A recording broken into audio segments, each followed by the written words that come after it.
አላህ ወይንስ እግዚአብሔር በነቢያት የተሰበከው? በጣም ከባድ ርዕስ ነው።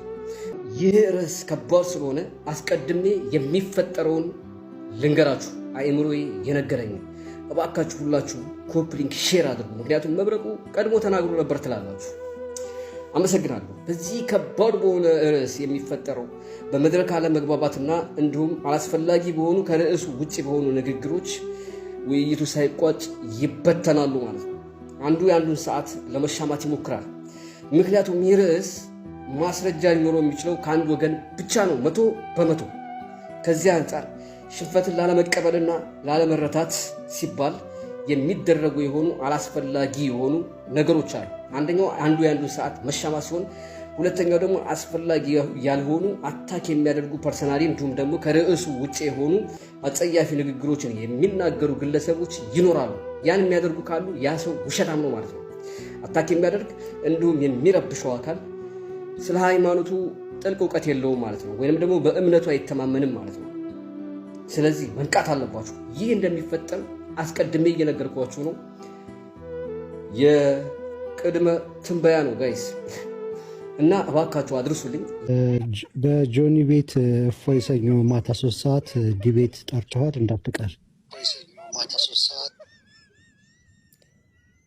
ማስተማሩ ተዋረ በጆኒ ቤት ስለኛ እያወራ ይቀጥላል ማለት ነው። ሰኞ 3 ሰዓት በጆኒ ቤት እንዳትቀር፣ እፎይ ዲቤት ጠርተዋል። ሁላችሁ የመጣችሁ ተናገሩ፣ ችግር የለም። ከዚህ በኋላ እንደማናቸውም ህፃን ልጆች ገብቶ ይጠይቃል፣ እናስተምርልሃለን። አንተም ሁልህም ተሰባስበህ በቃ ምንም ማድረግ አይቻልም። ስብራታቸው በጣም ከባድ ነው። ወላሂ እረዳቸዋለሁ። የላ ነዝሉ ነዝሉ ብስሯል እንዳትቀር። ያው እንግዲህ የእናቴ መቀነት አደናቀፈኝ ምናምን አይሰራም። እንግዲህ ምንም ማድረግ አይቻልም። ወላሂ እረዳቸዋለሁ።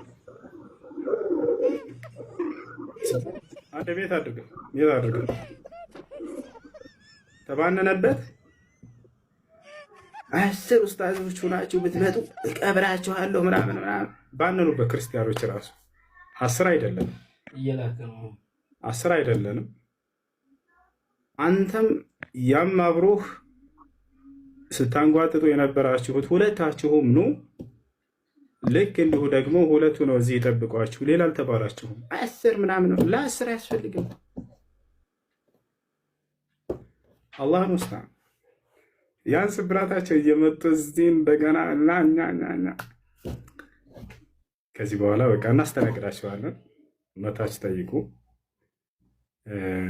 እኛ ክፉ ቃል አንናገራቸው።